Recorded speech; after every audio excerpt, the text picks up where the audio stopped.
Hi everyone, welcome to the Dr. Sue and You Show.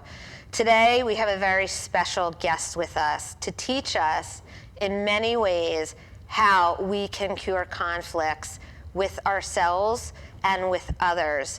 It is with great pleasure that I introduce to you Dr. Angela Williamson.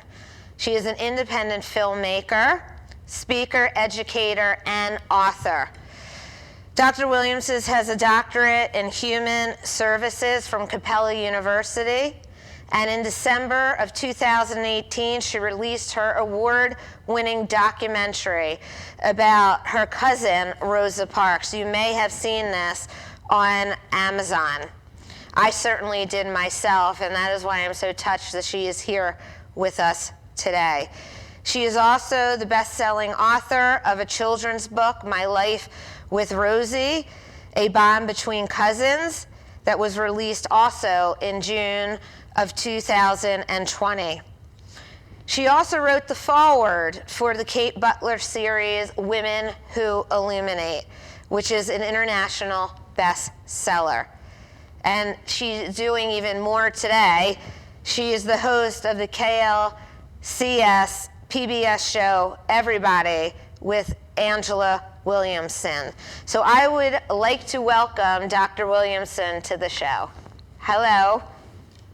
Hello, thank you so much for having me, Dr. Sue. It's my pleasure to have you on today. It's an honor for me to have you on. You have done such amazing, incredible work, if it's with documentaries, books, producing your own show now. You have really done a lot in your life. But I know how proud you are of your documentary that you did about Rosa Parks. So that's where I'm going to start off with you, because as we all know, we will get to talking about conflict, because Rosa Parks was all about solving conflicts in the most peaceful way. And there she is up on the screen. That is from the documentary. So Dr. Williamson, please tell us how it came about that you decided to do this powerful documentary. Well, you mentioned conflict. And I mean, when we talk about Rosa Parks, we talk about conflict happening during the 1950s in America. But as women, we always face some kind of personal conflict. And sometimes they're small, just with being maybe moms and working full time, or just being moms. that sometimes we have those conflicts. But other times they become so large, our personal conflicts, that it changes who we are and who our perception of ourselves would be. And in the case of 2015, I personally was right there. I was in my mid-40s. I had just completed my doctorate, and in career-wise, and we put this pressure on ourselves as women, and I know I do this. And career-wise, I was just not where I wanted to be. And I made some choices that by 2015, not only was I completely jobless, but the patriarch in our family, which happens to be my father-in-law, and that's how I am part Rosa Parks, a cousin of Rosa Parks, because I'm married into the family, but my father-in-law passes away. So I think personally, I'm trying to grab on to a way to get out of my personal conflict. And one of the ways I was really able to do that was first by, it started really small. And that's why I always tell people, when you're in this personal conflict, don't disregard the small things, because it can lead to larger things. And in this case, I'm saying that because I did it. So the small thing for me was I was a producer, and when I went back into education, I was a producer at Fox Television in Los Angeles. And but I stepped away from that because my other desire is education. But with the passing of my father-in-law, and my husband asking me to do something special for him, it opened up the door to go back to that original passion, was to make a video and make a memorial video about my father-in-law. And in doing that video, I realized my father-in-law had done so many amazing things that I had no idea that he had done these things. And so I started to really think about my son's legacy and, this gift that I have and love of video. And at the same time, my Aunt Carolyn was staying with us, and she was telling me stories about her and cousin Rosie. And I thought, wow, my son's legacy is so enriching. And my aunt is telling me these stories that I really appreciate because I married into the family, but another part of it too is I never learned about these things about cousin Rosie in history books. And so that would, in 2015, would change my outlook. And it would be the way that I would start to resolve my personal conflict. So interesting. It's like you were led there to resolve the conflict that you were going through within your own life. And here is this inspiring humanitarian woman that you are learning about, who is inspiring you all these years later with conflict in your life. And so it's incredible. So that must have inspired you even more to make this documentary.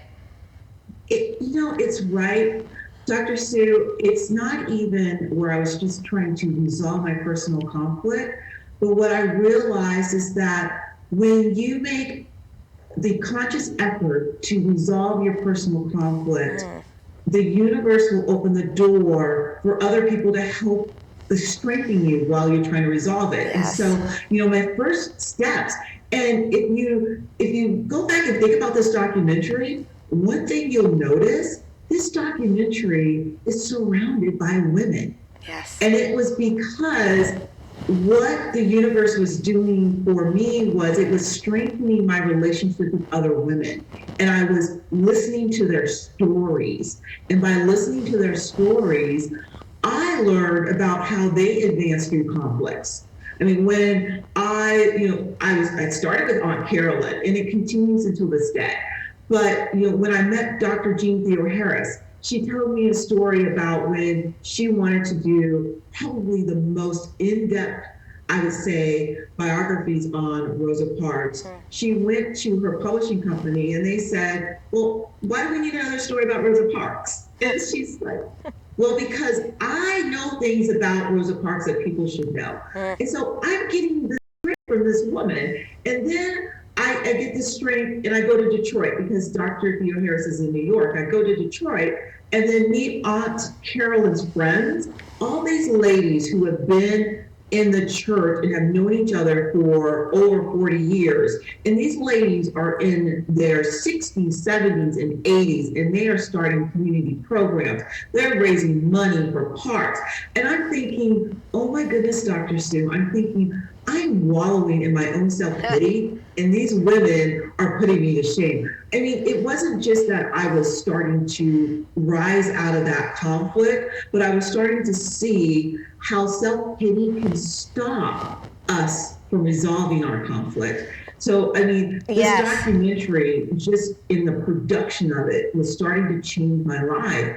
But it really wouldn't change my life until it took me 4 years to realize how I was letting this continue on. And the big part of my life is when I realized that I had resolved my conflict and I needed to start to walk in it, the resolution of it was literally 4 years later.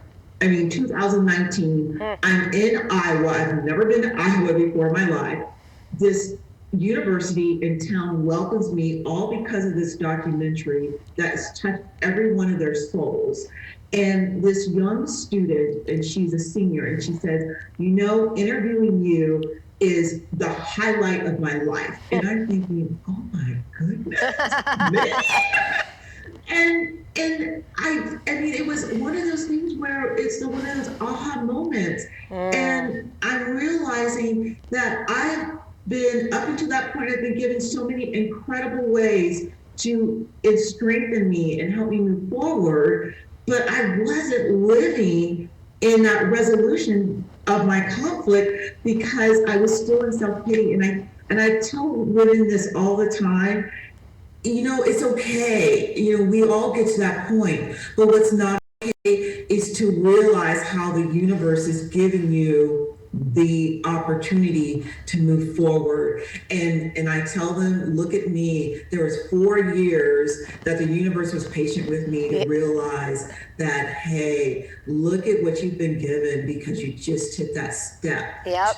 And that big step got you out of conflict. And there's a couple of things I want to ask you about in terms of what you just said, because you're you're really right there.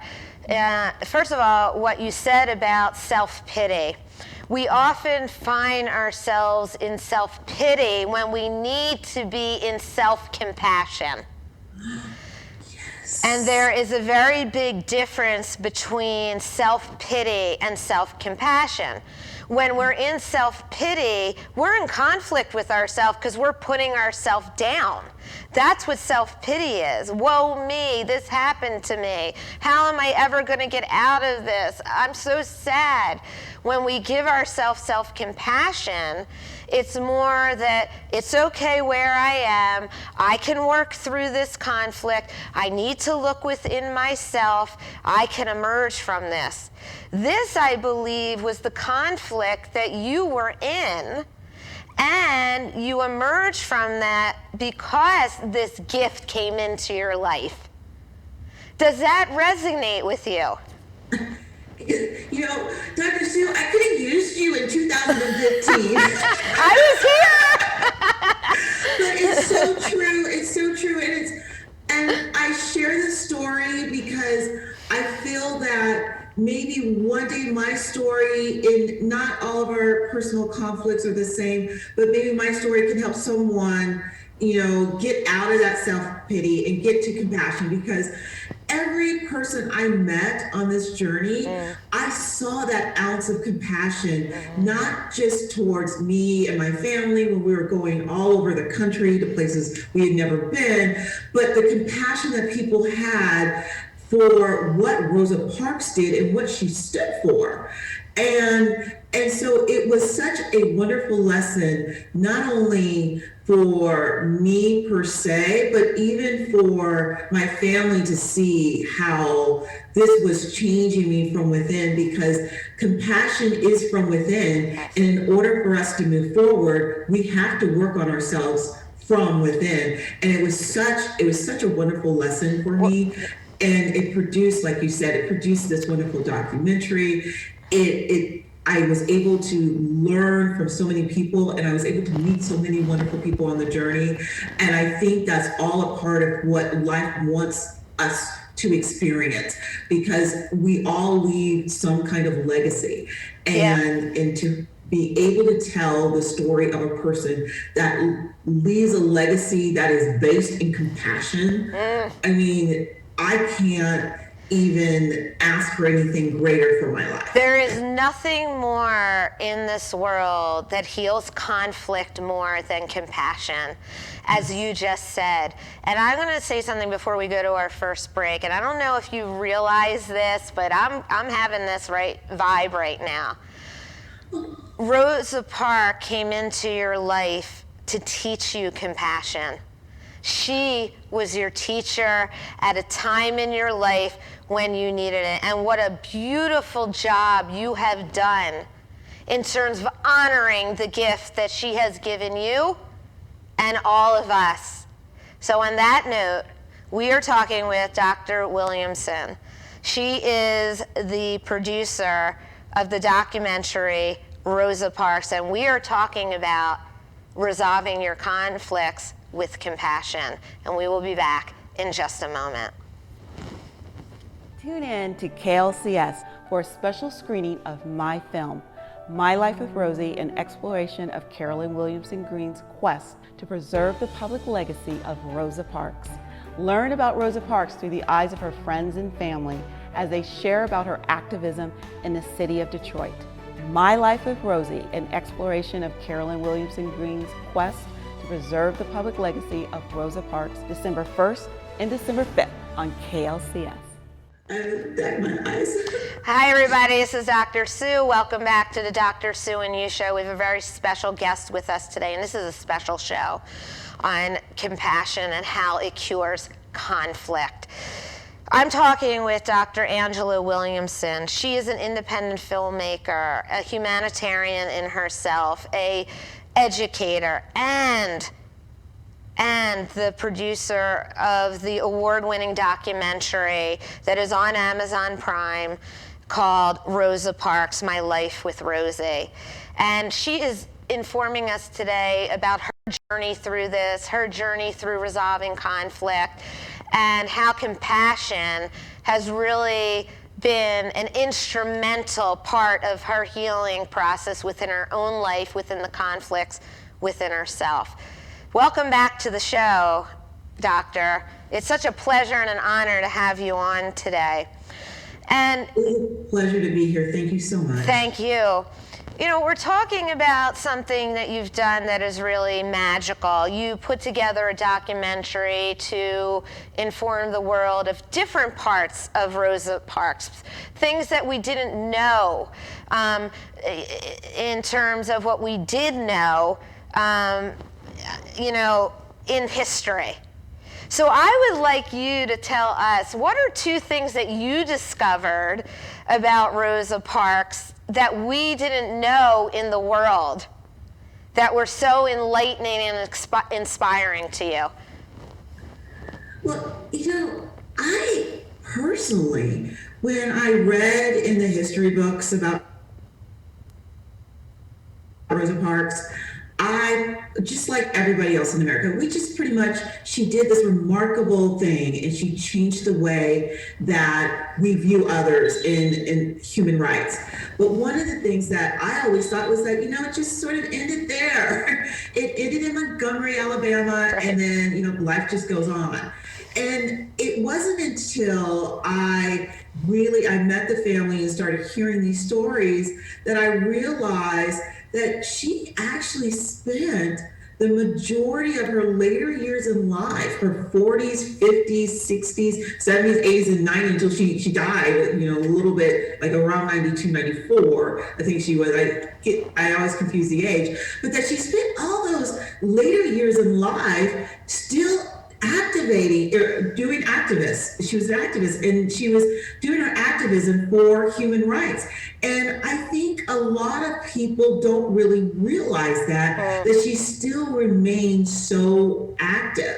And so that was the first thing that was just so, when I heard it, I thought, oh my goodness, this is so amazing. And people should know this. Because one of the stories that I hear, and I love it, it's the producer from KLCS, he is from Detroit.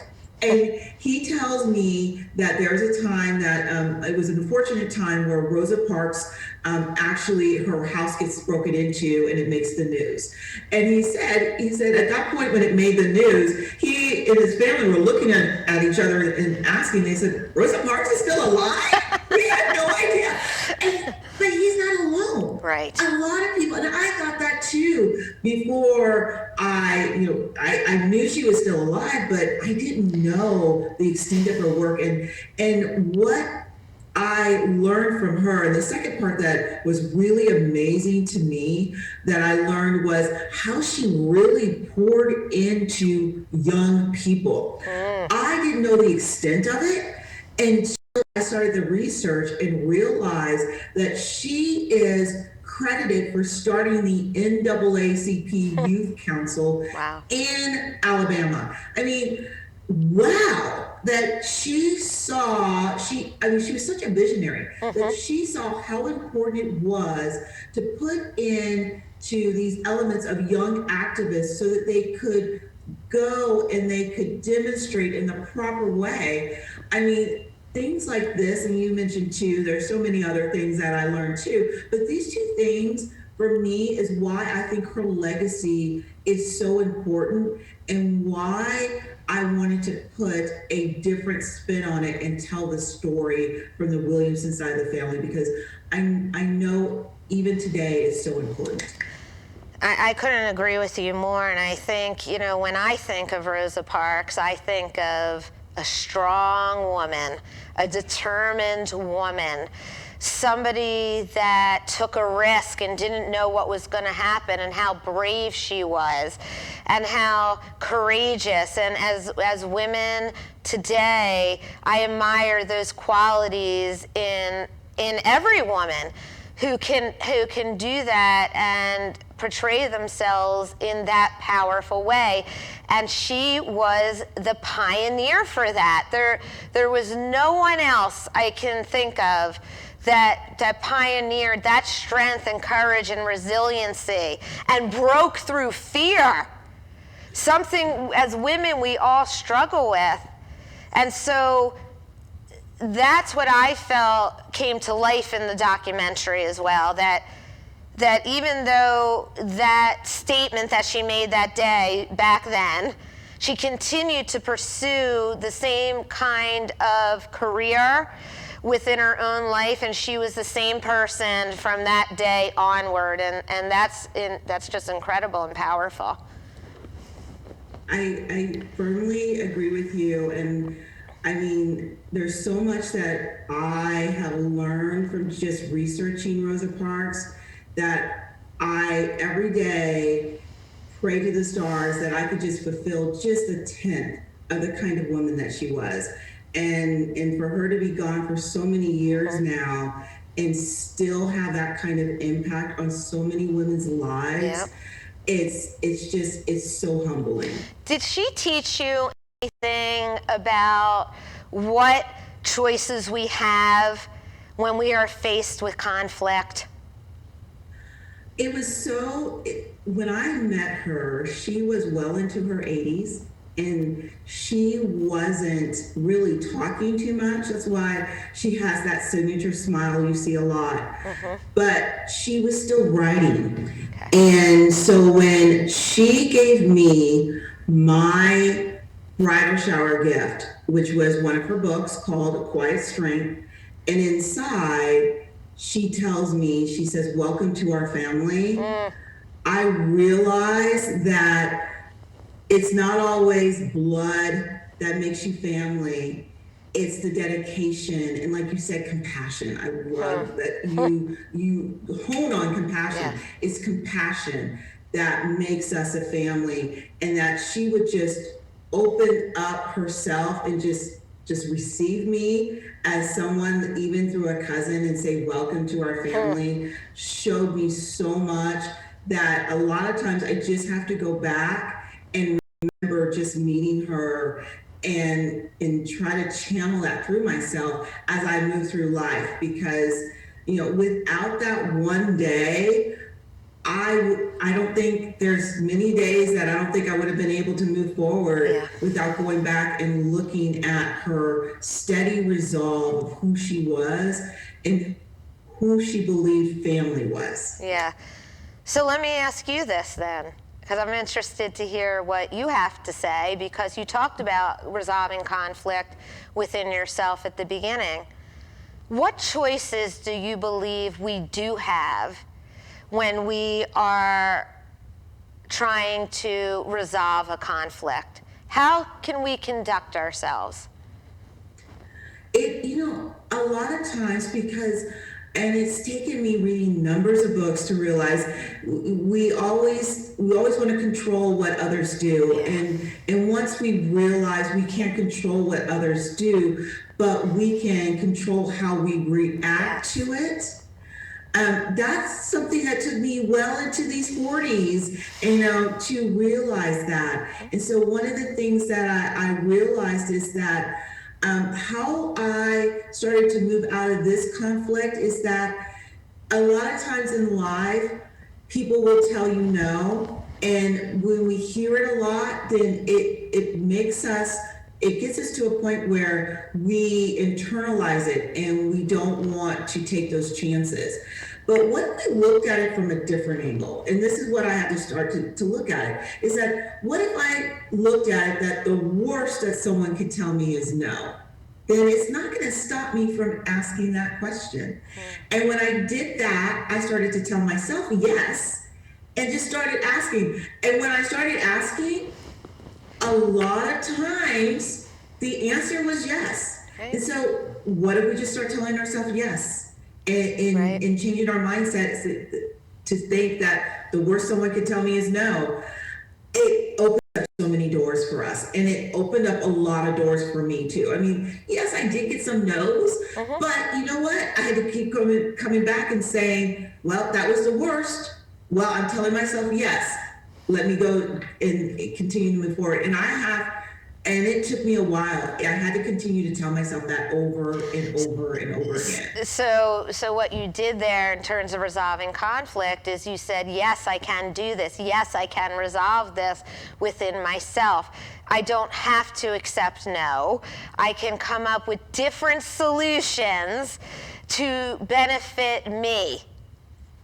Yeah. Exactly, yeah. Exactly. Okay. And when your intentions are set for good, and let's think about Rosa Parks, her intentions were set for good. It was set so that everyone would be treated with respect. Then you turn that no around, and she did that. Right. Yeah, I was just going to say one thing to think about when we are in conflict is the term respect. That we don't have to enter conflict with, our fists like this and we're going to get each other. We can enter it more peacefully and come to terms of a conflict resolution. That you don't always have to be right and I don't have to be right. We can come to terms and find a path for both of us that will serve both of us. I love it. And you're so right about that. And it just takes understanding that, and it changes our entire mindset. All right, quickly tell me about your book that you wrote for children. So we're talking about conflict, and one of the things I mentioned is that how important that the youth they were to Rosa Parks' mission, and so starting last year when I started writing this book for children, my book publisher, Kate Butler, asked me, she said, well, what do you want them to do? And I said, well, that's a good question. But one of the things I thought about is that, our children are not born to hate, they're taught to hate. So what could I do to help instill compassion while they're trying to face these different conflicts? And a lot of our children saw a lot of this in 2020. So in this book, My Life with Rosie, A Bond Between Cousins, it is geared towards elementary school children. And it's not just to tell them a different story about Rosa Parks, but it's to have them be part of a movement to resolve conflict through compassion. So one of the things that I do is I ask them 3 questions at the end of the book, and I actually have my book here in my lap because I wanted to make sure I read it for Go ahead. each step. But they're just quick questions for every parent and every teacher and even educator, because your educators are now so important to work with these children and ask them, how can they honor differences in others? And then the second step is how can they go out and make a new friend who is different from them? That is so important. And then last but not least, I ask them to stand up for a person in need today. And you know what, Dr. Sue, we're seeing this all across our country right now. We're seeing kids doing this. And it's time in our country where we need this. And what you said there is very, very important, that kids are taught to hate. It's not innate, and it's with everything in life. And sometimes with the work that I do in divorce, they're taught to hate the other parent. And it just doesn't come about on their own. And it is very important that we point that out and help and teach them that just because somebody else has an opinion about about somebody, that doesn't mean you have to go along with it. You need to become your own person, have your own mind, make your own choices. And so I think, you know, your book really talks to that, and that is what we need in the world today. All right, we have to wrap up the show. Just tell me what your new TV show's about. Oh, it's about everybody. And we want to bring people together just like you and me who face, you know, adversity and conflict, and they reach the other side. And that was the goal of this show, is to bring all of these people together so that we could tell their stories and encourage others. And so I love that I was brought in to a project like this. I mean, it just has been such a wonderful season, and we're about to go into the second season. And I could not have done any of this without Rosa Parks. That's what I said, Doctor. Tell her story. Everything else just happened around me. So I know I'm extremely blessed. She was your teacher. Don't forget that.